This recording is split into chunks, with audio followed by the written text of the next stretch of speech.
नमस्कार दोस्तों, मैं दिव्यांश आप सभी का स्वागत करता हूं आपके अपने चैनल द एग्जाम बडी में। उम्मीद करता हूं कि आप सभी लोग सकुशल होंगे और अपनी तैयारी अच्छे से कर रहे होंगे। भारतीय इतिहास के डिटेल बैच में आप सभी का विशेष स्वागत है। आज पहली क्लास में हम लोग चर्चा करेंगे हड़प्पा सभ्यता के बारे में। अब हड़प्पा सभ्यता का नामकरण किस प्रकार से हुआ और इसके नाम को लेके लगातार मतभेद क्या उत्पन्न है, साथ ही साथ इसका काल निर्धारण कैसे होता है, समय को निर्धारण के लिए कौन कौन सी विधियां हैं, लोग क्या मानते हैं। जिस समय हड़प्पा सभ्यता भारतीय क्षेत्र में विकसित हो रही थी, उस समय विश्व स्तर पे समकालीन कौन कौन सी सभ्यताएं थी जो विकसित हो चुकी थी और उनका वर्तमान समय में स्टेटस क्या है। जहां से भारत का व्यापार चलता रहा, भारत अर्थात यहाँ पे हड़प्पा सभ्यता का व्यापार चलता रहा। इस काल में कौन कौन सी खोजें हुई, कैसा इतिहास रहा, प्रचार व प्रसार किस तरह से हुआ, हड़प्पा सभ्यता की सीमाएं किस प्रकार से, साथ ही साथ इसका पतन किस प्रकार से हुआ। इन सभी विषयों के बारे में आज चर्चा करेंगे। साथ ही चर्चा होगी हड़प्पा सभ्यता का आर्थिक जीवन कैसा था, सामाजिक जीवन कैसा था, धार्मिक जीवन कैसा था, इन पॉइंट्स के बारे में भी। आज की यह क्लास जो है वो फर्स्ट वीक टारगेट वाली क्लास है। टारगेट वाली क्लास क्या, आपको पता होगा, ये एक सेशन मैंने लिया था जहां पे चर्चा किया था कि 24 तारीख से लेके 30 जून के मध्य में किस तरह से वीकली टारगेट्स पूरे होंगे।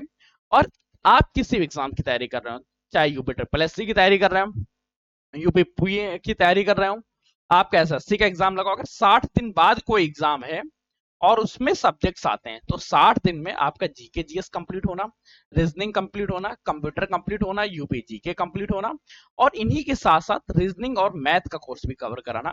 इन सभी जिम्मेदारियों के साथ मैंने ये वीकली टारगेट सेशन स्टार्ट किया है। अभी ये टारगेट यूपी ट्रिपल एससी के लिए, अगर आप किसी और एग्जाम से किसी स्पेसिफिक एग्जाम की तैयारी कर रहे हैं, जैसे आप तैयारी कर रहे हैं यूपी ट्रिपल एससी पीईटी की, तो आप लोग कमेंट करके बता दीजिएगा। आज का जो सेशन होगा यहाँ पे केवल डिटेल क्लास की चर्चा होगी। डिटेल क्लास के साथ अगर आप देखो, जो डिटेल क्लास की चर्चा होगी होगी इसका पीडीएफ नोट भी आपको मिलेगा और इसके बाद सेकंड क्लास में चर्चा होगी इसके प्रीवियस ईयर क्वेश्चन और मल्टीपल चॉइस क्वेश्चन के। प्रीवियस ईयर क्वेश्चन हम लोगों ने अभी यहाँ कवर किए हैं यूपी ट्रिपल एस सी के, यूपी ट्रिपल एस सी के साथ हम लोगों ने यूपी पी के प्रीवियस ईयर क्वेश्चन ऐड किए हैं। और जो मल्टीपल चॉइस क्वेश्चन होंगे वो हमारे तरफ से होंगे कि कैसे क्वेश्चन एग्जाम में पूछे जा सकते हैं, क्योंकि सबसे ज्यादा जरूरी है कि हमें एग्जाम की तैयारी करना है, एग्जाम को फोकस करना है। तो अब इसी क्रम में ये जो मल्टीपल चॉइस क्वेश्चन है, पीडीएफ है, इन सभी के अगर नोट्स चाहिए तो बेटा देखो, अभी तो मैंने जो बैच आपको अनाउंस किया था, जहां यहाँ बताया था कि ये बैचेस चल रहे हैं, इनमें से अगर आप किसी में भी एनरोल होते हैं तो आपको सभी चीजें मिल जाएंगी। पर अभी कुछ लोगों की क्वेरी आई है जिनका कहना है सर केवल आप जीके का सेशन दे दीजिए, केवल आप जीके जीएस की पीडीएफ दे दीजिए। तो बेटा देखो, अगर आपको इस किसी भी सब्जेक्ट स्पेसिफिक की चाहिए तो नंबर प्रोवाइड कर दे रहा हूँ 9889057003। इस नंबर पे आप व्हाट्सअप कर दीजिएगा आज के सेशन के लिए, क्योंकि मैंने अभी कोई भी सेशन पीडीएफ वगैरह के लिए तैयार ही नहीं किया है। केवल पीडीएफ यही है, यही पीडीएफ अभी बैचेस में चले जाएंगे। पर इस नंबर पे अगर आप व्हाट्सअप कर देंगे और बता दें कि हमें इस डेडिकेटेड एग्जाम्स के लिए चाहिए, तो उसकी पीडीएफ का सेशन मैं आप तक पहुंचा दूंगा, आप तक उसे उपस्थित जरूर करवा दूंगा। ठीक, अब ये रहा हमारा आज का एडवर्टाइज। अब आज के सेशन को स्टार्ट करते हैं। हमारी सभ्यता है हड़प्पा सभ्यता। तो हड़प्पा सभ्यता से कौन कौन से क्वेश्चन पूछे जाते हैं, कैसे पूछे जाते हैं, उन विषयों के बारे में हमारी पहली चर्चा होगी।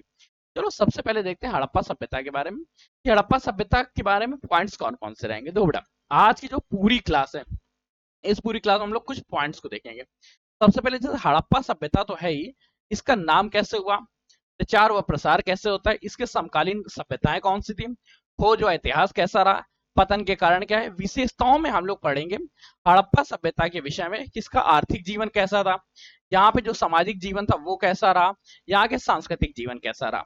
अब सबसे पहले अगर काम करें कि इसका काल का निर्धारण कैसे करते हैं, पर उससे पहले देखते हैं नाम के बारे में कि हड़प्पा सभ्यता के अलावा कौन कौन से नाम है। अगर इनके नामों की चर्चा करें तो देखो, नाम को लेकर समय समय पे अलग अलग इतिहासकारों ने अलग नाम दिए हैं। जैसे जॉन मार्शल कहते हैं कि इसको सबसे पहले सिंधु सभ्यता कहा। क्यों? रीजन ये था क्योंकि ये सिंधु नदी के तट पे प्राप्त होती है। इसके जो अवशेष हमें प्राप्त हुए उससे ये ज्ञात होता है कि यहाँ पे एक सिंधु नदी बहती थी, जिस वजह से इसका नाम पड़ गया सिंधु घाटी सभ्यता या सिंधु सभ्यता। इसके बाद इसके अन्य नामों में सिंधु घाटी सभ्यता, हड़प्पा सभ्यता, हड़प्पा सभ्यता के साथ ही साथ इसको प्रथम नगरी सभ्यता कहते हैं। क्यों? क्योंकि इतिहास में सबसे पहले कई नगर देखने को मिलते हैं, सिर्फ भारत में नहीं विश्व स्तर पे कहीं सबसे पहले नगर देखने को मिलते हैं, तो वो हड़प्पा सभ्यता। इसको शहरी सभ्यता के नाम से जानते हैं, इसे काशयुगीन सभ्यता कहते हैं। तो यहाँ कांसा नामक धातु का सबसे पहले प्रयोग होता है। कांसा क्या होता है? जिसमें 68% तांबा और 32% टीन पीना होता है। मुख्य तौर पे तांबा और टीन को मिला के एक धातु बनाई जाती है कांसा। और इस सभ्यता में सबसे पहले कांसा का उपयोग देखने को मिलता है, इसलिए इसे कांस्ययुगीन सभ्यता भी कहा जाता है। फिर यहाँ ताम्र पाषाण सभ्यता भी कहते हैं, क्योंकि यहाँ तांबे का प्रयोग देखने को मेलुवा सभ्यता कहते हैं। सिंधु सरस्वती सभ्यता कहते हैं, सिंधु सरस्वती सभ्यता के साथ ही साथ इसे घग्गर हाकर सभ्यता के नाम से कहते हैं। सिंधु घाटी सभ्यता के नामकरण को लेके कुल ये मत सबसे ज्यादा फेमस है, तो इनके पॉइंट्स ध्यान रखना।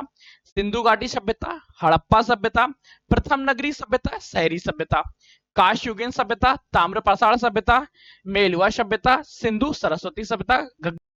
सिंधु घाटी सभ्यता के नामकरण को लेके आपके मत सारे क्लियर हो गए होंगे कि सिंधु घाटी सभ्यता को किन किन नामों से जाना जाता है। अब हम लोग चर्चा करते हैं सिंधु घाटी सभ्यता का काल निर्धारण कैसे किया गया।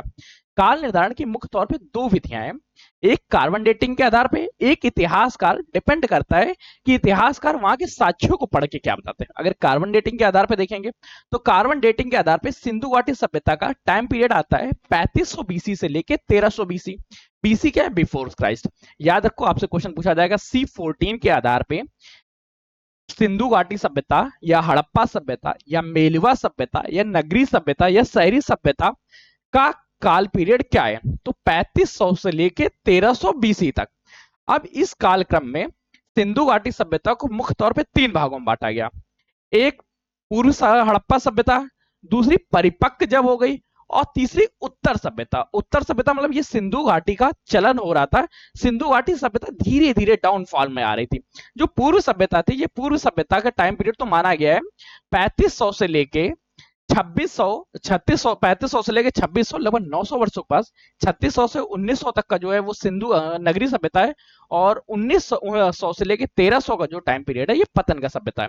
अब इसके इतिहासकार के नामकरण को बारे में चर्चा करें तो नामकरण को लेके समय समय पे अलग मत आते रहे, तो उस बारे में भी एक बार चर्चा कर लेते हैं, क्योंकि ये जरूरी है। क्यों जरूरी है? क्योंकि हमारे एग्जाम में आता है, सीधी सी लाइन है बेटा, क्योंकि एग्जाम में आएगा तो पढ़ना ही पड़ेगा। पॉइंट्स क्या है?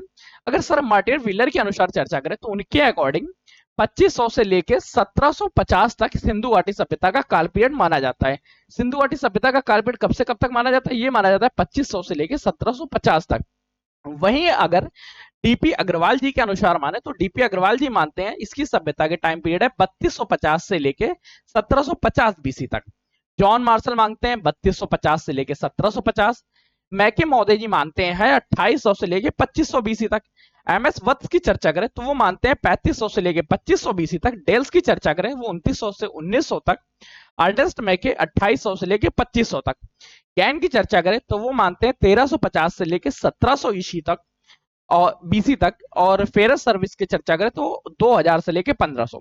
अब इतने ज्यादा ना याद हो तो क्या कर सकते हैं? देखो बेटा, जॉन मार्शल एग्जाम में काफी पूछे गए हैं, तो जॉन मार्शल के बारे में तो भूलना भी मत, गलती से भी मत भूल जाना कि जॉन मार्शल क्या टाइम पीरियड मानते हैं। साथ में एमएस वस, अर्नेस्ट मैके, सर मार्टिन येलो और डीपी अग्रवाल, ये सबसे ज्यादा कॉम्पिटेटिव एग्जाम्स की दुनिया में पूछे गए, तो इनके नामकरण के बारे में आपको याद रखना है। साथ ही साथ आपको दो पॉइंट्स और याद रखने हैं। इन्होंने टाइम पीरियड तो आपको याद रखना है, टाइम पीरियड के साथ आपको ये पॉइंट पे भी ध्यान देना है कि इनका जो टाइम पीरियड बताया गया है ये सिंधु घाटी सभ्यता को लेके है, किसी और पॉइंट्स को नहीं। सिंधु घाटी सभ्यता के लिए कार्बन 14 या C14 या कार्बन विधि के आधार पर क्या है 3500 से लेके 3000 बीसी तक। इसमें तीन कालक्रम हो गए, कालक्रम के बारे में कई बार नहीं पूछा गया। अर्नेस्ट मैके के बारे में, डीपी अग्रवाल जी के बारे में, एमएस वत्स के बारे में, साथ में सर मार्टिन व्हीलर के बारे में, इनके बारे में पॉइंट्स याद रख लीजिएगा, आपका एग्जाम क्वालिफाई हो जाएगा। फिर हम लोग इसके बाद चर्चा करते हैं सिंधु घाटी सभ्यता थी किस प्रकार से। क्या सिंधु घाटी सभ्यता में एक ही तरह की जनजाति रहती थी, एक ही तरह के लोग रहते थे, या इसमें कुछ मिक्सर था? तो याद रखो, सिंधु घाटी सभ्यता एक मिश्रित प्रजाति सभ्यता थी। मिश्रित प्रजाति का मतलब सब क्या है? इसमें लगभग 4 प्रकार की प्रजातियां रहती थी, प्रोटो ऑस्ट्रेलाइट, भूमध्य सागरीय, अल्पाइन और मैंगोटाइट। कौन कौन सी सभ्यताएं सिंधु घाटी सभ्यता के समय निवास करती? तो वो याद रखो, सिंधु घाटी सभ्यता जो है यह सभ्यता मिश्रित श्रेणी की है। इसमें प्रोटो ऑस्ट्रेलाइट, भूमध्य सागरीय, अल्पाइन और गण और मंगलाइन, इस क्रम की 4 प्रजातियां रहती थी। सिंधु घाटी सभ्यता के बारे में अब इसके विस्तार को चर्चा करें तो सिंधु घाटी सभ्यता का विस्तार अफगानिस्तान, पाकिस्तान और भारत क्षेत्र में है। मतलब इसका क्षेत्र कहां से विस्तार है? इसका क्षेत्र अफगानिस्तान से लेके भारत और भारत से होते हुए पाकिस्तान क्षेत्र में है। ये पूरे क्षेत्र में सिंधु घाटी सभ्यता विद्यमान थी। आप इनके एक एक जगह के बारे में याद रखो, क्योंकि क्षेत्र संबंधित क्वेश्चंस एग्जाम में पूछे जाते हैं। अगर अफगानिस्तान की चर्चा करें तो अफगानिस्तान के मुंडू ग्राक में सिंधु घाटी सभ्यता के अवशेष पाए गए हैं। मुंडू ग्राक में भी कहा, यहाँ पे सुर्तगोई व सुर्तगरम, यहाँ पे नहर के साक्ष्य देखते हैं। अगर पाकिस्तान की चर्चा करें तो पाकिस्तान में कौन कौन से क्षेत्र पाएगा, तो पाकिस्तान के बारे में 3-4 पॉइंट्स याद रखो। सबसे पहले बलूचिस्तान क्षेत्र, सिंधी क्षेत्र और पंजाब क्षेत्र। पाकिस्तान के 3 क्षेत्र हैं जहां पे सिंधु घाटी सभ्यता के क्षेत्र पाए गए, बलूचिस्तान, सिंध और पंजाब। अगर बलूचिस्तान क्षेत्र को चर्चा करेंगे तो यहाँ पे मेहरगढ़ हो गया, मेहरगढ़ में नौ पसाड़ से लेकर सिंधु घाटी सभ्यता तक के क्षेत्र विकसित रहते हैं, सुक्ताडोर, क्वांटाओ और अंगिरा। सिंधी क्षेत्र की चर्चा करें तो सिंध क्षेत्र में मोहनजोदड़ो, अगरी, चंदुहोड़ और कोटेजित। पंजाब की चर्चा करें, हड़प्पा, रहमान, गोंटीवाला और सरायबेला, ये क्षेत्र है पाकिस्तान के।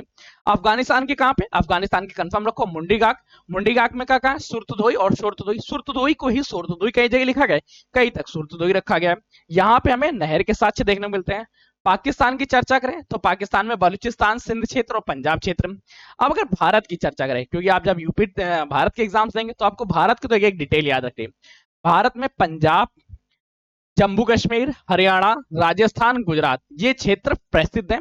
इन क्षेत्रों में सिंधु घाटी सभ्यता या हड़प्पा सभ्यता के निशान पाए गए।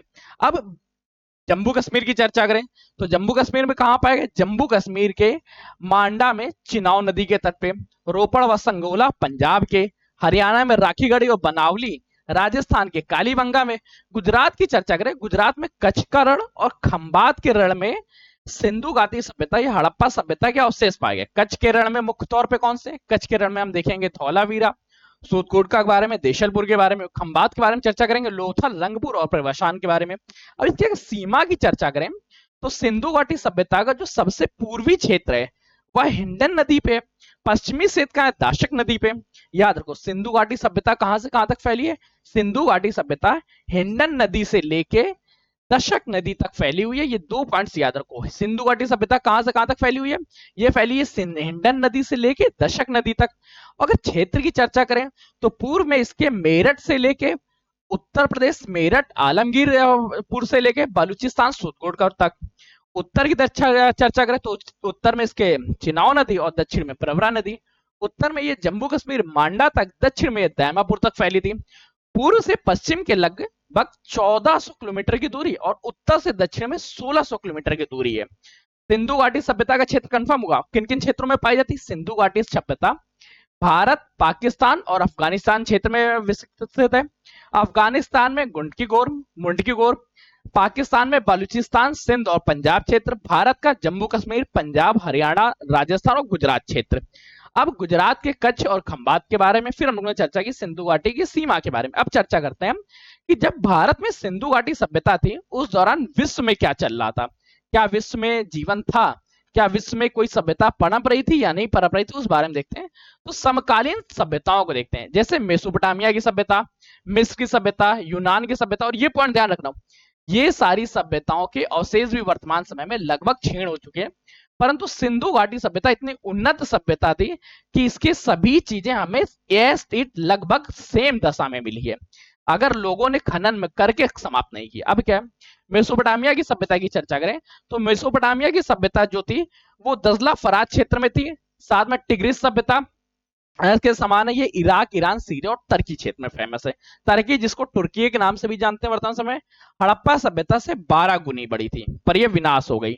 मिस्र की सभ्यता नील नदी के किनारे सभ्यता पनपी है, इसलिए इसे नील नदी सभ्यता भी कहते हैं। इसकी सुमेरियन सभ्यता व हड़प्पा सभ्यता से 20 गुना बड़ी रही। यूनान की सभ्यता की चर्चा करें, यूनान में हुएंग हो की सभ्यता और ये येलो नदी के तट पे थी। ये तीनों सभ्यताओं का वर्तमान समय में अंत हो चुका है, परंतु सिंधु घाटी सभ्यता निरंतर आज तक बनी हुई है, यहाँ पे विजिट पॉसिबल है। अब चर्चा करते हैं हड़प्पा सभ्यता की खोज के बारे में। खोज क्या है, अब खोज के लिए देखो कुछ डेट्स आपको याद रखनी है, जैसे 1826, 1904, 1921, 1922। अगर ये डेट आपको कंफर्म हो गई तब जाके आपको पॉइंट्स पढ़ने क्या है। 1826 में क्या होता है, इस पॉइंट देखो। सन 1826 में चार्ल्स मेसन ने हड़प्पा के टीलों का उत्खनन कराया। इसके बाद 1904 में आर्कियोलॉजिस्ट सर्वे ऑफ इंडिया की स्थापना हुई। जनरल बर्किंगम ने इसका सर्वे कराया था, जिसके ये महानिदेशक या अटॉर्नी, ठीक है, डायरेक्टर थे। 1826 में चार्ल्स मेनन ने हड़प्पा के टीलों का उत्खनन करवाया। 1921 में जॉन मेर्शल के नेतृत्व में खुदाई प्रारंभ हुई। 1921 में दयाराम साहनी ने हड़प्पा सभ्यता का क्षेत्र खोजा। राखलदास बनर्जी 1922 में इसमें जुड़े। अब आपको 2 पॉइंट्स और याद रखना है। सबसे पहले फादर ऑफ इंडियन आर्कोलॉजी कौन है? भारतीय आर्कोलॉजी, भारतीय खोज विशेषज्ञ जो थे वो कौन है? वो अलेक्जेंडर बर्किंघम को माना जाता है। Who is father of Indian archaeology department? Alexander Burkingham. ठीक है, पॉइंट्स याद, सॉरी, अलेक्जेंडर बर्किंघम। ठीक है, फिर यहाँ पे पॉइंट्स, 2 पॉइंट्स और याद रखना। एक सबसे ज्यादा इंपॉर्टेंट कि सन 1857 में जब कराची से लाहौर तक रेलवे लाइन बिछाई जा रही थी, उस दौरान जॉन ब्रेटन और विलियम ब्रेटन, 2 भाइयों ने मिलकर या इन दोनों भाइयों की अगुवाई में रेलवे लाइन बिछाते समय सिंधु घाटी सभ्यता की ईंटों का प्रयोग किया गया। मतलब एक पूरी पूरी सभ्यता के साक्ष्य मिटाए गए। वो इसलिए मिटाए गए क्योंकि यहाँ पर रेलवे लाइन की जरूरत थी, रेलवे लाइन का विकास हो रहा था। ठीक, पॉइंट्स क्या रखो यहाँ पे? 2 पॉइंट सबसे ज्यादा इंपॉर्टेंट हो जाते हैं। Who is father of Indian archaeology department? Alexander Burkingham. और अगर चर्चा करें यहाँ पे अलेक्जेंडर बर्किंघम है क्या? सन 1904 में इन्होंने सबसे पहले भारत में आर्कोलॉजिकल सर्वे ऑफ इंडिया का निर्माण कराया। इनके नेतृत्व में 1921 में जॉन मार्शल ने खुदाई की, 1922 में राखलदास बनर्जी ने। अब चर्चा करते हैं सिंधु घाटी सभ्यता का स्वरूप कैसा था, इसकी प्रकृति किस प्रकार से है तथा इसके पॉइंट्स क्या है। देखो, सिंधु घाटी सभ्यता को हम लोग नगरी सभ्यता कहते हैं, शहरी सभ्यता कहते हैं, क्योंकि यहाँ पे नगर का निर्माण हो गया, शहरों का निर्माण होता है। यहाँ पे नाली व्यवस्था कैसी थी, किलेबंदी की साक्ष्य मिलते हैं, यानी सड़क व्यवस्था कैसी थी, आवास व्यवस्था कैसी थी, इन विषयों के बारे में सबसे पहले अध्ययन प्रारंभ करते हैं। सबसे पहले देखते हैं इसकी नगरी सभ्यता के बारे में। इसको नगरी सभ्यता क्यों कहते हैं? देखो, यहाँ पे सबसे ज्यादा इंपॉर्टेंट क्या हो जाता है कि सिंधु घाटी सभ्यता नगरीय सभ्यता की थी। किस प्रकार से माना जाता है? क्योंकि यहाँ पे नगरों का व्यवस्थित क्रम देखने को मिलता है। कैसा? एक व्यवस्थित क्रम। यहाँ पे एक क्षेत्र उच्च तथा दूसरा क्षेत्र निम्न था। उच्च क्षेत्र में कौन रहता था? यहाँ पे कुछ विशेष लोग रहते थे, जैसे व्यापारी वर्गों का रहना, कर्मचारी वर्ग का रहना, प्रशासन का रहना, ये उच्च क्षेत्र में निवास करते थे। वहीं जो निम्न क्षेत्र था, यहाँ पे इसको पूर्वी टीला कहते थे। यहाँ श्रमिक, निर्धन व किसान छात्र लोग रहते थे। और ये सभी की सभी चीजें एक चबूतरे या मजबूत चबूतरे पे विद्यमान थी। क्या पॉइंट्स है? सिंधु घाटी सभ्यता एक निश्चित योजना के तहत शहरों को बसाया गया था। एक पार्ट में अमीर लोग रहते थे, जो सिंधु घाटी सभ्यता में व्यापारी, कर्मचारी, प्रशासनिक वर्ग था। दूसरी तरफ निम्न लोग रहते थे, जो गरीब थे, श्रमिक, निर्धन, किसान, छात्र। और ये पूरी पूरी सभ्यता एक चबूतरे पे विद्यमान थी। ठीक, इसके कुछ अपवाद भी हैं, जैसे धौलावीरा में नगर योजना नहीं देखने को मिलता। लोथल की चर्चा करें, सूदकोटका की चर्चा करें, सूदकाडेउर की चर्चा करें, तो यहाँ पे नगरों का विभाजन नहीं देखने को मिलता। यहाँ पे सभी लोग एकल सिस्टम रहता था, एक ही क्षेत्र में सभी लोग विद्यमान रहते थे। तो ये कुछ इसके अपवाद भी हैं। पर तो मुख्य तौर पे हड़प्पा सभ्यता नगरीय सभ्यता थी, जहां पे निम्न वर्ग एवं कम आय वर्ग, निम्न वर्ग व उच्च वर्ग को अलग कर दिया गया था। निम्न वर्ग और उच्च वर्ग को अलग कर दिया। उच्च वर्ग में क्या था? व्यापारी, कर्मचारी, प्रशासनिक वर्ग, ये उच्च क्षेत्र में रहते हैं, जिसको ऊपरी टीला या पश्चिमी टीला के नाम से जानते हैं। वही जो निम्न वर्ग में थे, निम्न वर्ग में कौन से लोग रहते थे? ये श्रमिक, निर्धन, किसान, छात्र, इसको पूर्वी टीला या निचला टीला के नाम से कहते थे। और ये पूरा पूरा क्षेत्र एक चबूतरे पे विद्यमान था। फिर चर्चा करें अगर यहाँ की किलेबंदी के बारे में, तो चारों का चारों ये जो क्षेत्र था, ये चारों तरफ से टावरों से घिरा हुआ था। किले के अंदर जगह जगह पे ऊंचे ऊंचे टावर बनाए गए थे, जहां से निरीक्षण किया जाता है, उसे निरीक्षण कक्ष कहते थे। इसका उद्देश्य रहता था कि बाढ़ व शत्रुओं के आक्रमण से बचना। जैसे पहले किले बनाए जाते थे, घरों में खिड़कियां, दरवाजे पीछे की तरफ खुलते थे, ना कि आगे की ओर, ताकि राज्य मार्गों का प्रशासन न रुक जाए, राजमार्गों से आना जाना सुचारू रहे। इसके लेकिन अपवाद भी है। एक पॉइंट याद रखो, सिंधु घाटी सभ्यता में क्या है? सिंधु घाटी सभ्यता में आप देखेंगे कि खिड़कियां व दरवाजे तो पीछे से खुल रहे, परंतु लोथल और चंदुहाड़ों में ऐसा नहीं। लोथल में दरवाजे मुख्य सड़क की ओर खुल गए, चंदुहाड़ों में दुर्गीकृत नहीं था। चंदुहाड़ों क्या था? ये दुर्गीकृत नहीं था। अब नाली व्यवस्था की चर्चा करें, तो नालियों के बारे में सिंधु घाटी सभ्यता में उत्तम नालियां थी। यहां तक कि अभी भी लोगों का कहना है कि अगर आज भी यहाँ पे जल प्रसारित किया जाए, तो इनकी नाली व्यवस्था सुचारू रूप से चलती रहेगी। नालियों का निर्माण ईंटें तथा जिप्सम और चूना को मिला के किया जाता था। यहाँ पक्की ईंट का प्रयोग होता था। नालियां अत्यंत उत्तम थी, और इतनी थी कि पहले छोटी नाली आके एक बड़ी नाली में मिलती थी, और बड़ी नाली जाके आगे नाले की ओर मिलती थी। प्रत्येक घर से छोटी नाली निकल के मुख्य नाली में मिलती थी। नालियां पत्थरों से ढकी रहती थी। इस सभ्यता में छोटी छोटी बस्तियों की भी बेहतर नालियों का निर्माण किया गया। मतलब नाली व्यवस्था में सिंधु घाटी सभ्यता सबसे विशेष थी। अगर सड़क व्यवस्था की चर्चा करें तो सड़क व्यवस्था कैसी थी? सड़कें एक दूसरे को समकोण पे काटती थी। वैसे एक समकोण पे अभी आपको याद होगा एक रेलवे पुल बना है जिसके बारे में लगातार अपवाद हो रहा, तो कोई दिक्कत नहीं, उसको सही किया जाएगा। सड़कें एक दूसरे को समकोण पे काटती थी, और जो समकोण पे काटा जाता है इस व्यवस्था को ऑक्सफोर्ड प्रणाली कहते हैं। क्या प्रणाली कहते हैं? इस प्रणाली के नाम याद रखो, ग्रिड प्रणाली या ऑक्सफोर्ड प्रणाली के नाम से जानता है। सड़कें कच्ची मिट्टी की बनी होती थी, पक्की ईंटों से किसी भी प्रकार के ईंटों का प्रयोग नहीं किया जाता था।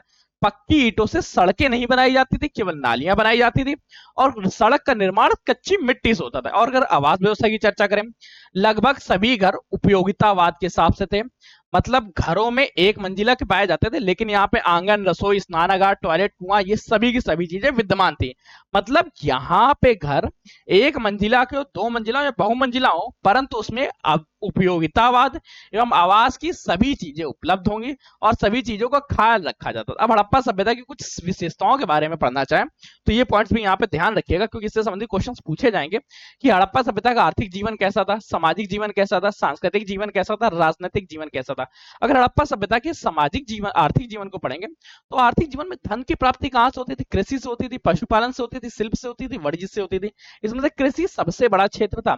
आर्थिक जीवन में कृषि के बारे में देखें तो यहाँ पे 9 प्रकार की खेती होती थी, परंतु 9 प्रकार की खेती के बाद भी यहाँ पे जौ की खेती सबसे ज्यादा फेमस थी। रबी की मुख्य फसल थी, रबी के साथ इसमें जौ की फसल उत्पन्न होती थी।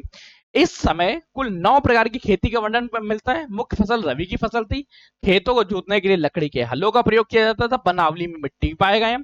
कालीबंगा में जोते हुए नहीं कंफर्म हो रहा, अरे कोई दिक्कत नहीं, देखो कैसे याद रखना है। सिंधु घाटी सभ्यता, सिंधु घाटी सभ्यता वर्तमान समय की आप किसी भी आधुनिक ग्रामीण सभ्यता को देख लें, वह सिंधु घाटी सभ्यता की शहरी व्यवस्था में देखने को मिल जाएगा। कैसे?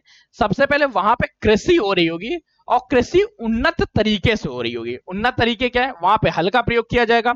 तो सिंधु घाटी सभ्यता में हम लोगों को हल के निशान देखने को मिलते हैं। ये हल के निशान हमें बनावली में मिट्टी के देखते हैं, और कालीबंगा में हम लोगों ने पाया कि वहां खेले जो खुदे हुए जोत हैं, जुते हुए खेत हैं, वो देखने को मिलने लगे।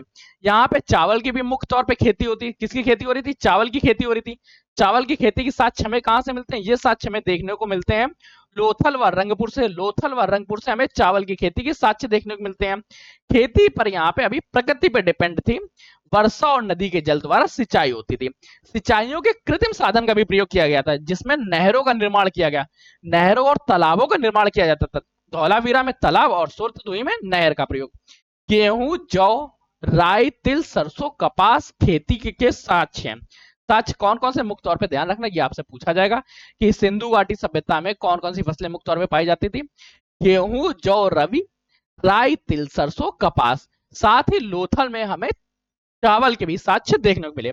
अगर पशुपालन की चर्चा करें, सिंधु घाटी सभ्यता के लोग पशु कैसे पालते थे? तो दो तरह के पशु थे, एक पालतू पशु थे, एक घोड़ा। घोड़े के आज तक साक्ष्य नहीं मिले हैं, केवल इसके कुछ कुछ पार्ट्स पाए गए। जैसे याद रखो, सिंधु घाटी सभ्यता के लोग बैल, बकरी, भेड़ व ऊंट से तो फेमस थे, प्रसिद्ध थे, और ये पाए भी जाते थे। परंतु हड़प्पा सभ्यता में घोड़े के साक्ष्य नहीं मिले हैं। मूल निवासी घोड़े का हिस्सा नहीं था तथा वह घोड़े से अनभिज्ञ थे। परंतु पॉइंट्स यहाँ याद रखना है क्या क्या। अगर घोड़े के अस्थि पंजर की चर्चा करें तो सूर्यकोटद्वत में हमें एक घोड़े का अस्थि पंजर देखने को मिलता है। साथ ही घोड़े के दांत जो है वो मोहनजोदड़ो में देखने को मिलता है। घोड़े के खिलौने जो है वो लोथल में देखने को मिलते हैं, और घोड़े का दांत जो है वो सुरगाकोई अर्थात पाकिस्तान में देखने को मिलता है। कुल मिला के ये यहाँ के लोग बाकी सभी जीवों को पालते तो थे, ऐसा भी हो सकता है ये जो घोड़े के साक्ष्य हैं ये व्यापारी माध्यम से हड़प्पा सभ्यता में प्रवेश किए हो, तो हड़प्पा सभ्यता में पाए जा रहे, परंतु ये हड़प्पा सभ्यता में अंकित नहीं थे, ये हड़प्पा सभ्यता में नहीं थे। सिंधु घाटी सभ्यता के शिल्प व व्यवसाय की चर्चा करें कि यहाँ पे कौन कौन से व्यवसाय होते थे, तो यहाँ हम लोगों को पढ़ना पड़ेगा धातु के बारे में कि इनका धातु उद्योग कैसा था, कैसे ये धातु उत्पन्न करते थे, धातुओं का निर्माण कैसे होता था, उससे आभूषण बनाए जाते थे। सूती वस्त्र क्या था, मन का उद्योग क्या है, मोहर उद्योग क्या, तथा अन्य में मृद भाड़, ईट व कटाई बुनाई के उद्योग के बारे में। अब धातु उद्योग में कौन कौन से धातु यहाँ पे प्रसिद्ध है उनके बारे में ध्यान रखो। साथ ही साथ पॉइंट याद रखना, यहाँ लोहे का कोई प्रयोग नहीं था। सिंधु घाटी की सभ्यता के लोग घोड़े से अनभिज्ञ थे, लोहे से अनभिज्ञ थे। यहाँ सोना, चांदी, कांसा, पीतल व तांबे का उद्योग थे और इनका निर्माण पाया जाता था। ये जो सूती वस्त्र है, सिंधु घाटी सभ्यता में सूती वस्त्र पाए जाते थे। ये लोग रेशमी वस्त्र से अनभिज्ञ थे। लोहे से अनभिक, रेशमी वस्त्र से अनभिक, घोड़े से अनभिक। साथ इनके साक्ष्य कहाँ मिलते हैं? सूती वस्त्रों के मोहनजोदड़ो, आलमगीर पर्वत व आलमगीरपुर और बंगाल में। मनका क्या है? एक सुंदर सी मोतियों की माला होती है। इसमें सबसे ज्यादा प्रयोग होता था सोना, चांदी, शंख, सेलखड़ी, परंतु यहाँ कुछ कीमती पदार्थ है जैसे कमेलियन, स्फुटिक, क्वार्टज, जस्तर। ये कीमती पदार्थ थे, इनका प्रयोग कम तौर पे किया गया। परंतु जो रईस लोग थे, जो उच्च कुल के लोग थे, उनके पास कीमती धातु के मनके पाए जाते थे, उनके लिए कीमती मनके प्राप्त होते थे। और यहाँ का फेमस था मोहर उद्योग। मोहर उद्योग में वर्गाकार, बेलनाकार, आयताकार सभी तरह की मोहरें देखने को मिलती हैं। मुख्य तौर पे जो बेलन के रूप में मोहर है, ये मेसोपोटामिया की तरह थी। जैसे मेसोपोटामिया सभ्यता में बेलन की मोहर दिखती, वैसा ही सेम टू सेम कॉपी किया। हो सकता है व्यापार के माध्यम से यहां से वहां तक स्थानांतरित हुई हो। यहाँ पे सेलखड़ी की मोहरें मुख्य तौर पे पाई गई। अब चर्चा करते हैं मृद भाड़। मृद भाड़ क्या होता है? सबसे पहले इस चीज को समझिए। समझने के लिए आपको दो पॉइंट समझना पड़ेगा। जैसे कोई मिट्टी है, जस्ट सपोज ये कोई मिट्टी है। अब इस मिट्टी में क्या किया जाए कि हम लोग थोड़ी सी इसको सुखा देते हैं, टाइट मतलब सॉरी, पहले मिट्टी में कोई चित्र बना देते हैं, चित्र बनाने के बाद इसको सुखा देते हैं, तो ये चित्र इस पे हमेशा के लिए अंकित हो गया। इस तरह की जिस चीजों के निर्माण उसे मृद भांड बोलेंगे। अब मृद माड़ में इस सिंधु घाटी सभ्यता के बारे में ध्यान रखो। सिंधु घाटी सभ्यता के लोग लाल व काला मृद माड़ बनाते थे, जिसकी अनेक प्रकार की आकृतियां उत्पन्न होती थी, जैसे फूल, पत्ती, ज्यामिति, आकलन, पशु पक्षी। यहाँ पे ईटा उद्योग भी था। ईटों का अनुपात क्या था? 4:1 के 4:2 और 1 के अनुपात में ईटों का निर्माण करते थे, और इन्हीं ईटों से नाली व घरों का निर्माण होता था। कटाई बुनाई के क्षेत्र के बारे में चर्चा करें तो सिंधु घाटी सभ्यता में कि कपड़े जो है मोहनजोदड़ो से प्राप्त साक्ष्य से हैं। इस सभ्यता के लोग धागा काटने का कार्य करते थे। अब यहाँ पे आयातित माल की चर्चा करें। कौन कौन से सामान सिंधु घाटी सभ्यता में आयात किए जाते थे?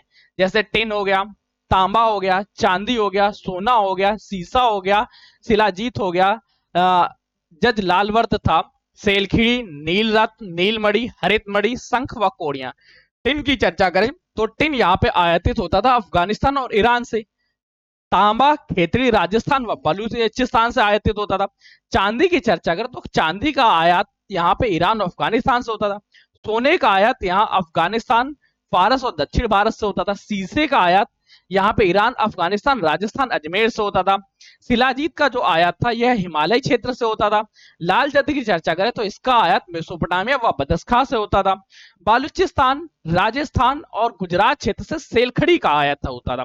नीलरत्न बदस्खा से, नीलमणि महाराष्ट्र से, और जो दक्षिण भारत से वो हरित मणि अर्थात हरी मणि का, और सौराष्ट्र दक्षिण भारत से शंख और कौड़ियों का आयात होता था। आयातित सामान की लिस्ट कंफर्म हो गई।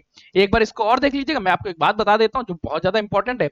अगर आप इन सभी की पीडीएफ चाहते हैं तो पहली बात तो आपके सामने बैच है जिनसे आप ऐड करना चाहें ऐड हो जाइएगा। स्टेनो के लिए स्टेनो स्टार, कनिष्ठ सहायक के लिए जिद बैच, लेखपाल के लिए लक्ष्य बैच, पेट के लिए सफलता बैच।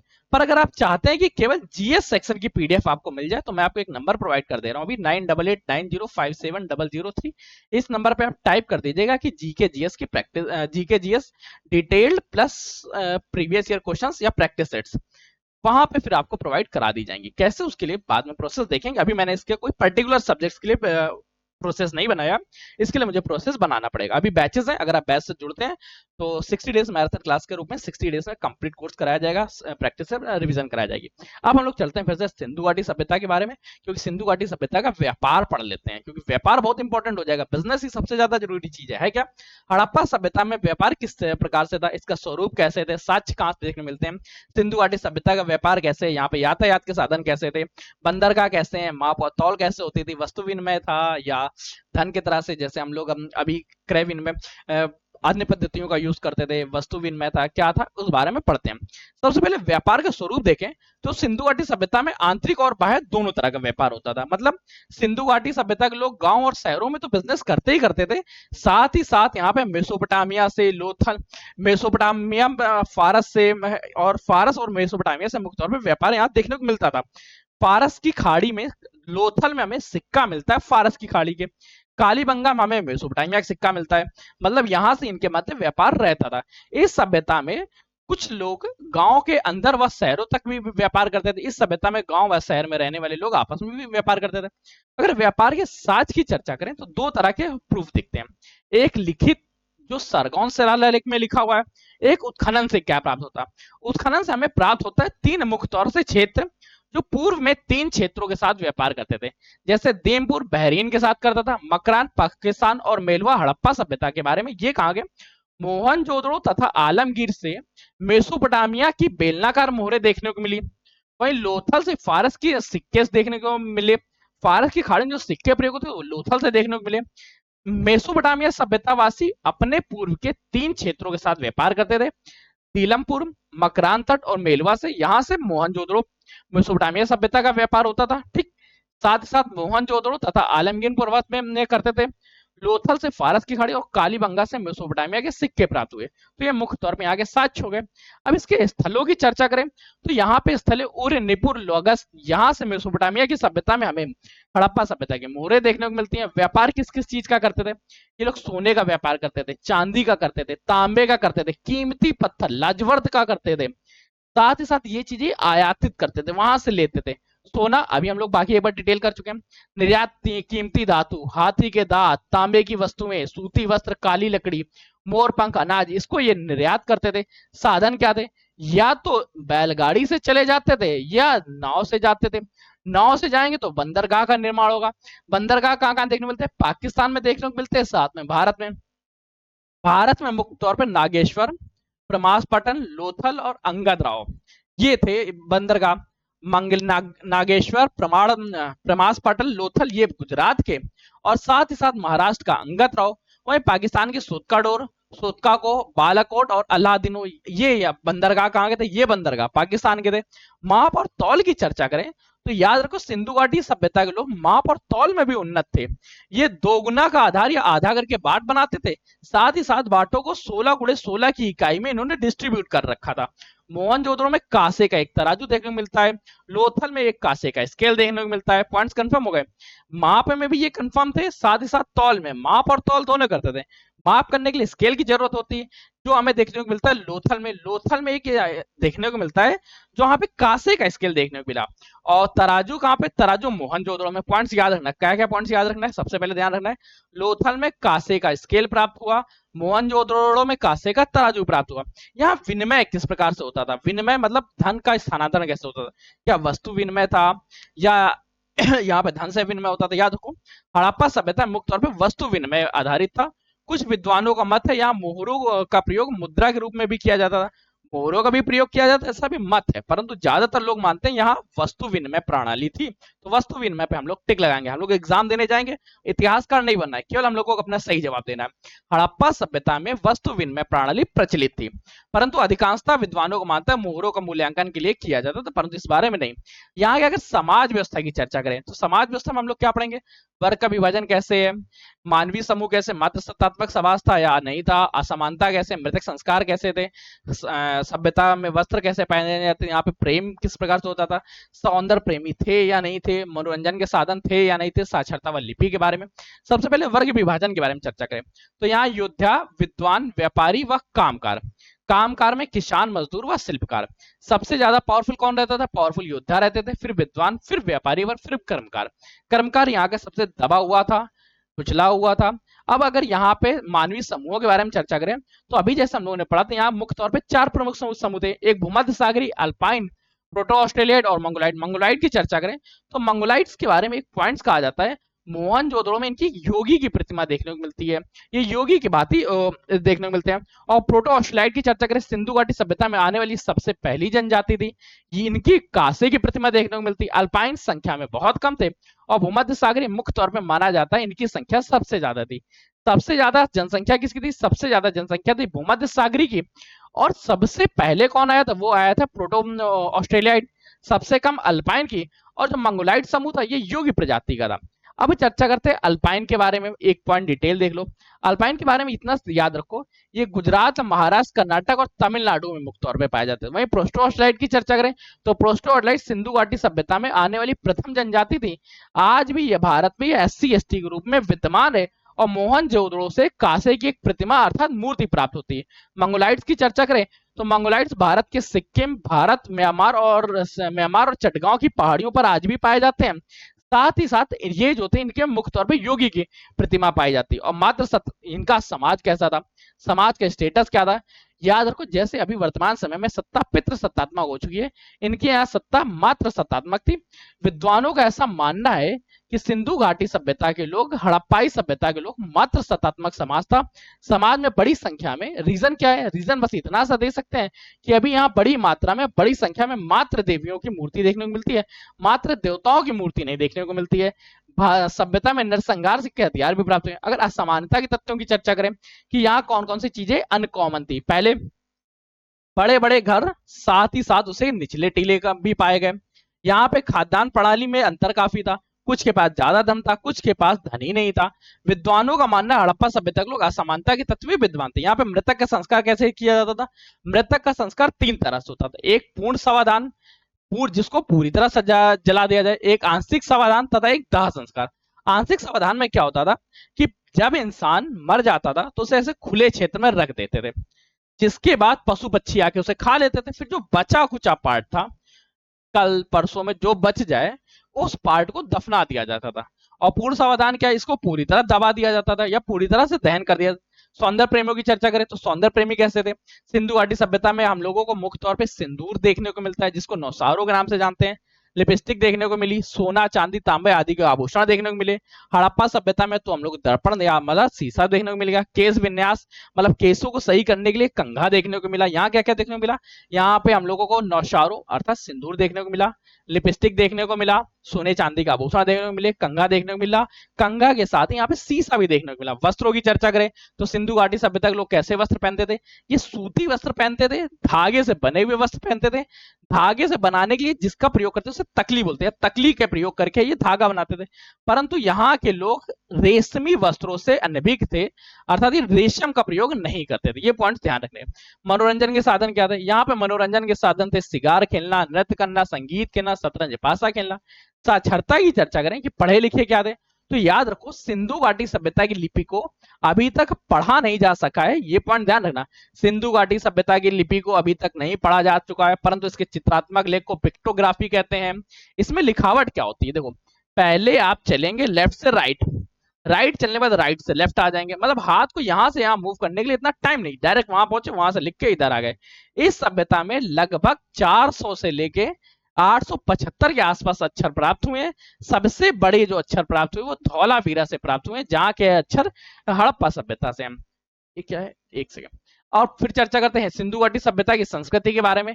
सिंधु घाटी सभ्यता में धर्म, कला और विज्ञान विद्यमान था। धर्म के रूप में चर्चा करें तो यहाँ मात्र देवी की पूजा, शिव की उपासना, लिंग अर्थात लिंग व योनि की उपासना, सामुदायिक स्थान थे पूजा करने के लिए। योग में विश्वास था, वृक्ष पूजा, अग्नि पूजा, बलि पूजा देखने को मिलती है। साथ ही साथ यहाँ सर्प पूजा, स्वास्तिक पूजा और जादू टोना भी देखने को मिलता है। मात्र देवी की पूजा की चर्चा करें कि इसके साक्ष्य कहां से मिलते हैं, तो पॉइंट ध्यान रखना, सिंधु घाटी सभ्यता में मात्र देवी की पूजा की जाती थी। कई स्थानों पर मिट्टी की बनी हुई मूर्तियां देखने को मिली हैं, और इन मूर्तियों का सबसे ज्यादा पश्चिमी भागों में, जो पश्चिमोत्तर है, पश्चिम का क्षेत्र, वहां सबसे ज्यादा प्रयोग। और गुजरात में यहाँ पे मूर्तियां भी कम देखने को मिलती हैं। मूर्तियों के साक्ष्य थे, परंतु कोई यहाँ पे मंदिर के साक्ष्य नहीं पाए गए। मंदिर के साक्ष्य नहीं थे, केवल मूर्तियों के साक्ष्य। शिव की उपासना की चर्चा करें तो मोहनजोदड़ो में एक योगी की प्रतिमा देखने को मिली है, जिसको मार्शल महोदय ने आद्य शिव की उपाधि दी है। आद्य शिव क्या है? पद्मासन मुद्रा में बैठे हुए हैं, पलती मार की मुद्रा में बैठे हुए हैं, और इसकी खोज जॉन मार्शल ने की। जॉन मार्शल ने आद्य शिवा की एक मूर्ति पाई है, जिसमें कोई पलथी मार के बैठा हुआ है। जॉन मार्शल इसको शिवा की मूर्ति कहते हैं और इसको आद्य शिवा नाम से उद्घोषित करते हैं। इनके दाहिने तरफ में हाथी व बाघ खड़े हैं, बाएं तरफ पे गैंडा भैंसा की चित्रित हुआ है, और पैर के नीचे दो हिरण है। लिंग की पूजा हिंदू घाटी सभ्यता या हड़प्पा सभ्यता के लोग लिंग पोषक व योनि पोषक थे। कई स्थलों पे पत्थर व गोलाकार छल्ले प्राप्त होते हैं। सामूहिक स्नान की चर्चा करें तो सिंधु घाटी सभ्यता के लोग जल की पवित्रता व पुण्य के कर्मों में विश्वास करते थे, और ये लोग सामूहिक स्नान में विश्वास करते थे। सिंधु घाटी सभ्यता के साथ ही साथ यहाँ पे एक काल्पनिक पूजा भी की जाती थी, काल्पनिक पशु की, जिसे यूनिकॉर्न के नाम से जाना जाता है, एक सिंग वाला पशु। और वास्तविक रूप से चर्चा करें तो यहाँ कुबड़ वाला साड़ और का प्रयोग देखने को मिलता है, जिसका सबसे ज्यादा मोहरम प्रयोग हुआ। योग में विश्वास की चर्चा करें तो यहाँ पे हड़प्पा सभ्यता के लोग मोहनजोदड़ो से प्राप्त योगी की मूर्ति प्राप्त होती है, जिससे यह भी पता चलता है कि यहाँ के लोग योग पूजा में भी ध्यान रखते थे। वृक्ष पूजा में बरगद, पीतल, नीम की पूजा होती थी। अग्नि पूजा की चर्चा करें परंतु अग्निकुंड लोथल में और यज्ञ वेदी जो है वो कालीबंगा में देखने को मिलता है। सिंधु घाटी की सभ्यता के लोग सर्प की पूजा, स्वास्तिक की पूजा, जादू टोना में भी विश्वास करते थे। सिंधु घाटी सभ्यता जो है धर्म एक प्रधान था लेकिन कभी प्रभावशाली नहीं रहा।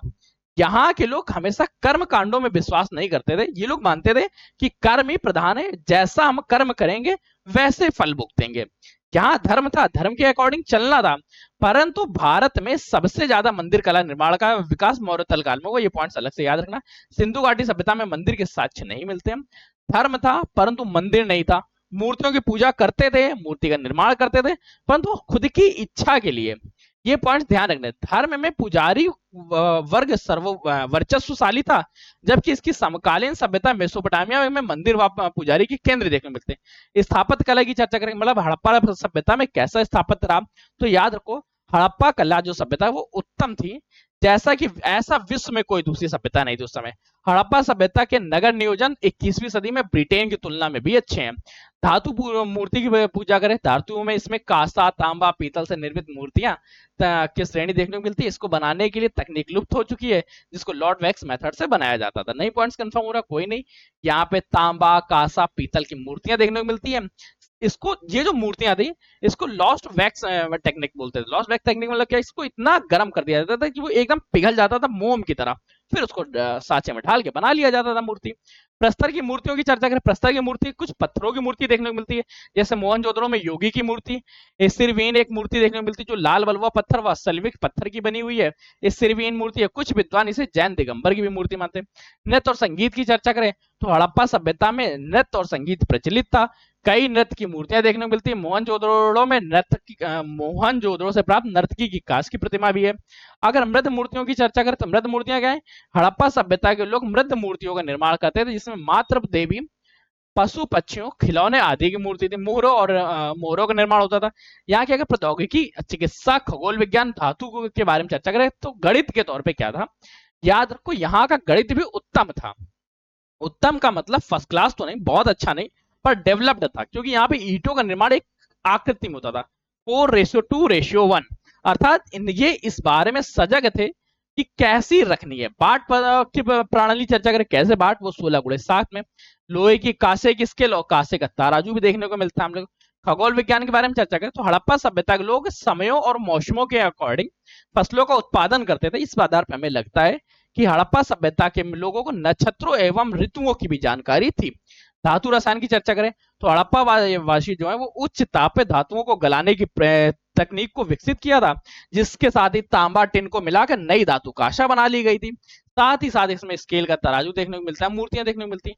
चिकित्सा बारे में चर्चा करें तो हड़प्पा सभ्यता के लोग स्वेच्छा से संक्रामक लोगों की समझ थी, सफाई रखते थे। साथ ही साथ इनको संक्रामक लोगों जो रोग एक दूसरे से फैलते हैं उनके बारे में अच्छा नॉलेज था। साथ ही साथ कालीबंगा से कम उम्र के बालकों की खोपड़ियां प्राप्त होती हैं जिसमें छेद पाए गए। विद्वानों को मानना है कि यह शल्य चिकित्सा का एक प्रयोग है। साथ ही साथ यहाँ पे कुछ अब काल निर्धारण के बारे में चर्चा करते हैं कि सिंधु घाटी सभ्यता में हड़प्पा सभ्यता का काल निर्धारण, एक तो निरपेक्ष विधि है, एक सापेक्ष। निरपेक्ष विधि में क्या है, कार्बन 14 द्वारा और पोटेशियम द्वारा, थर्मोल्यूशन द्वारा और वृक्ष वलय द्वारा। अब इनके बारे में थोड़ा देख लेते हैं। जैसे कार्बन 14 क्या है, C14 जो है C12, कार्बन और कार्बन 14 आपस में एक समस्थानिक हैं। समस्थानिक में होता क्या है, इसके आधार पे जैसे कोई भी व्यक्ति मर जाता है तो उससे कार्बन का निकलना प्रारंभ हो जाता है। अब वो कितने निकले हैं इस चीज को देख के उसकी एज की कैलकुलेशन की जा सकती है। इसका प्रयोग केवल जीवित व्यक्तियों में किया जा सकता है, ये पॉइंट ध्यान रखने योग्य है। फिर पोटेशियम आर्गन की चर्चा करें तो पोटेशियम आर्गन मेथड क्या है, जो निर्जीव चीजें हैं उनके बारे में काम देता है। थर्मोल्यूशन की चर्चा करें तो थर्मोल्यूशन क्या है, इस सिद्धांत के आधार पर निर्माण के दौरान जो वस्तुएं जैसे किसी चीज का निर्माण हुआ तो निर्माण के बाद लगातार वहां पे इलेक्ट्रॉन्स खोने लगते हैं, इस आधार पे निर्मित हुई चीजों की एज गणने के लिए थर्मोल्यूशन मेथड का प्रयोग, निर्जीवों के लिए पोटेशियम आर्गन का प्रयोग, और जो मानव हैं, जो जीवित मानव हैं, उनके लिए C14 विधि का प्रयोग किया जाता है। एक विधि और है वृक्ष वलय द्वारा। वृक्ष वलय का मतलब क्या है, एक बात मानी जाती है कि प्रत्येक साल में वृक्ष पर एक वलय चढ़ता है। जैसे ये पेड़ है, इस पेड़ को अगर काट दिया जाएगा तो काटने के बाद इसकी एक एक वलय गिन के इसकी एज कैलकुलेट की जा सकती है इस बारे में वृक्ष वलय द्वारा। अब अगर इसके पतन के कारण की चर्चा करें तो पतन के कारण अलग अलग लोगों ने अलग अलग दिए हैं, हम लोगों को याद रखने पड़ेंगे। जैसे गार्डन चाइल्ड और मार्टिन व्हीलर मानते हैं कि बाह्य आक्रमण हो गया था जिस वजह से सिंधु घाटी सभ्यता विकसित हो गई, सिंधु घाटी सभ्यता समाप्त हो गई। वहीं कुर कनेरी की चर्चा करें तो ये महामारी मानते हैं। एम दित्रियो की चर्चा करें पर्यावरण परिवर्तन मानते हैं। अर्नेस्ट मैके व आर एस रा की चर्चा करें तो बाढ़ का कारण मानते हैं। आरएल स्टीन व अमलानंद घोष की चर्चा करें तो जलवायु परिवर्तन मानते हैं। एम आर साहनी, एमटी लैगविन व जीएफ डेल्स की चर्चा करें तो भूतात्विक परिवर्तन मानते हैं। साथ ही मार्शल मानते हैं कि प्रशासनिक अस्थिरता आई होगी जिसके कारण व्यापार खत्म हो गया और धीरे धीरे लोग पलायित हो गए होंगे या पलायन कर गए होंगे। अब पॉइंट्स यहाँ पे कुछ ध्यान देने योग्य है। सबसे ज्यादा जरूरी चीजें ध्यान रखने लायक है कि इनमें से हमें सभी को पढ़ना पड़ेगा क्योंकि पतन के बारे में सभी से संबंधित क्वेश्चंस पूछ लिए जाते हैं। अब हम लोग चर्चा करने वाले सिंधु घाटी सभ्यता का एक अलग से तरीका, और ये अलग अलग नगरों के बारे में, अलग अलग निर्माण की तिथि के बारे में बताता है और वहां पे कौन कौन सी चीजें पाई गई। यहां से अगर क्वेश्चंस अगर अभी तक आप सेशन से जुड़े हुए हैं तो ये पॉइंट ध्यान रखना, अब आपके यहां से कोई भी क्वेश्चंस बाहर नहीं जाएंगे अगर इसको पूरी तरह देख लेंगे। ये 10 मिनट का और सेशन होगा। अब हड़प्पा सभ्यता को देखो तो हड़प्पा सभ्यता के बारे में याद रखना, ये पाया कहां, ये इस वर्तमान समय में कहां स्थित है, इस साहिवाल पंजाब में स्थित है। खोज की दयाराम साहनी द्वारा 1921 में मोंटेगरी पंजाब जो पाकिस्तान का क्षेत्र है। क्षेत्रफल की दृष्टि से दूसरा सबसे बड़ा नगर है। हड़प्पा सभ्यता के दुर्ग को एबी नाम दिया गया। यहाँ पे अन्नागर व अनाज कूटने के चबूतरे देखने को मिलते हैं। अन्नागर अनाज कूटने के चबूतरे के साथ ही यहाँ पे कुल 12 अन्नागार या 12 अन्नागार का मतलब हुआ जहाँ पे अनाज रखा जाता है। पुजारी की पत्थर की मूर्ति देखने को मिलती है। साथ में मोहरों पर शेर का आंकलन देखने को मिलता है। 16 भट्टियां व धातु के निर्माण। पीतल की गाड़ी देखने को मिली। पीतल की गाड़ी के साथ यहाँ पे ध्यान रखो, यहाँ पे शंख बना हुआ है। उर्वरता की देवी देखने को मिलती है। स्वास्तिक में चक्र व चिन्ह का प्रयोग देखने को मिलता है। गेहूं व जौ के दाने यहाँ पे देखने को मिलते हैं। गेहूं जौ के दाने के साथ यहाँ तांबे का पैमाना देखने को मिलता है। कांच की गाड़ी देखने को मिलती है। बर्तन पर बना हुआ मछुआरे का चिन्ह देखने को मिलता है। पश्चिम की ओर स्थित दुर्ग में टीले व्हीलर के बारे में देखने को मिलता है।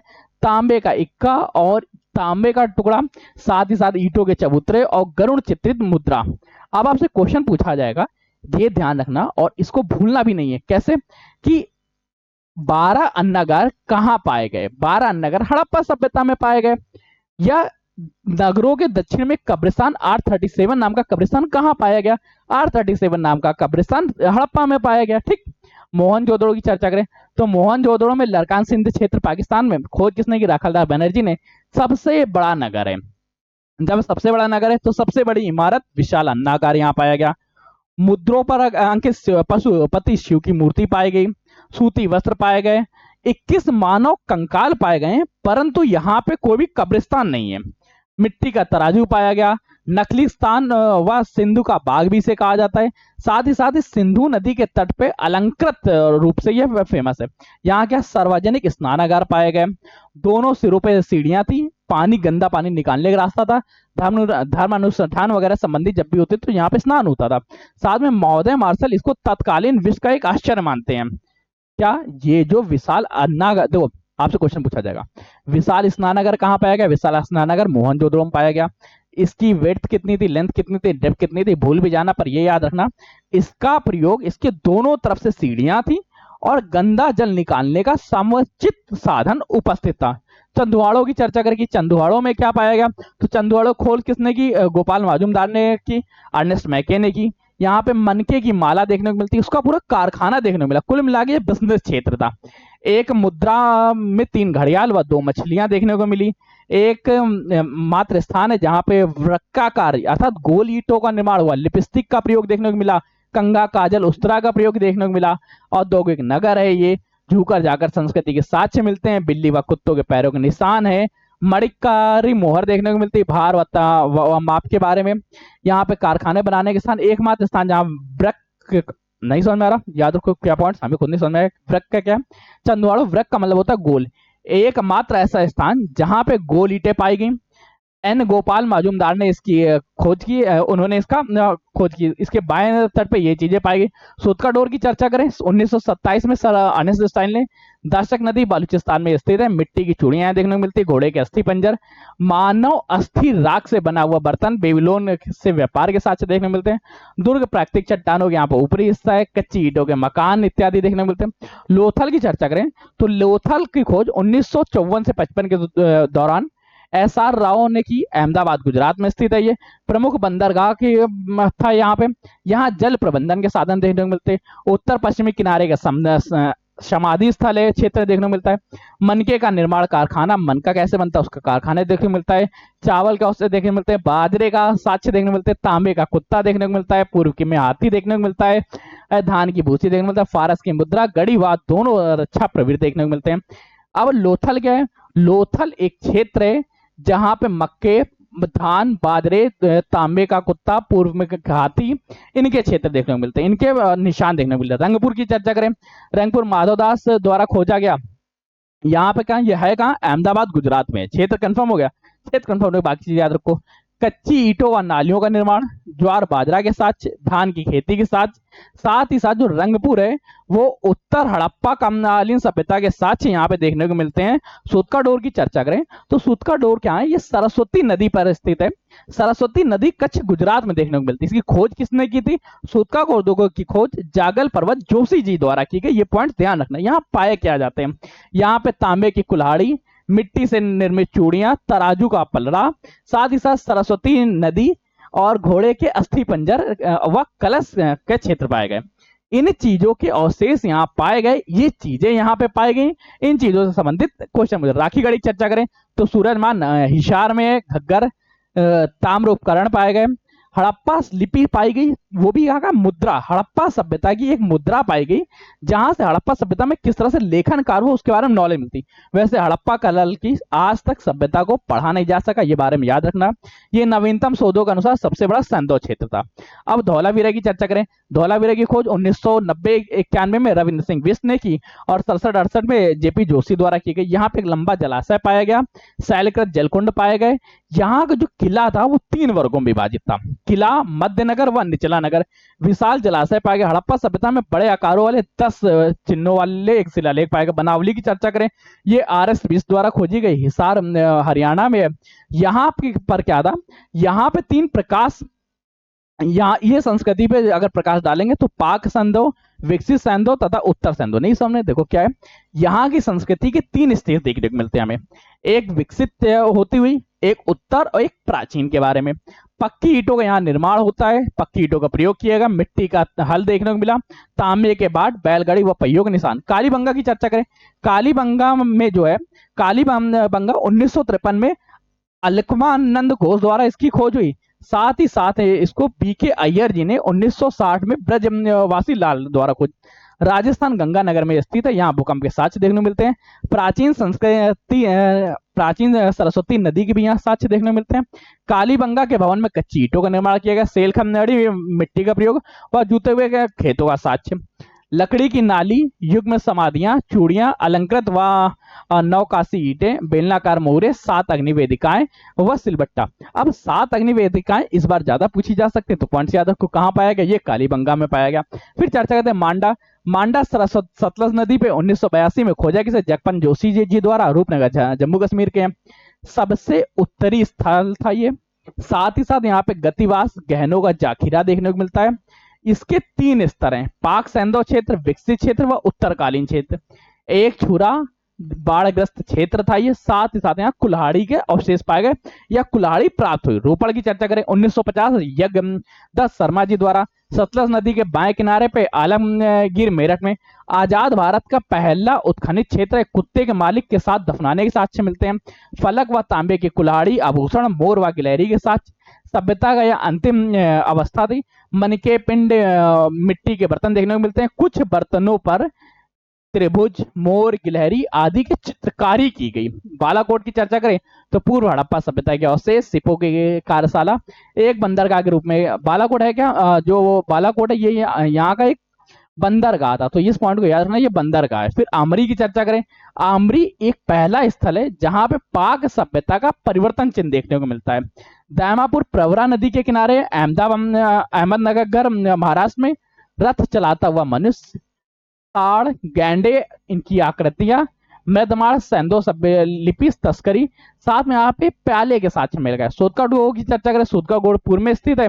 1962 जीएस डेस द्वारा खोजी गई। भागनापुर कुरुक्षेत्र की चर्चा करें तो जेपी जोशी द्वारा खोजी गई।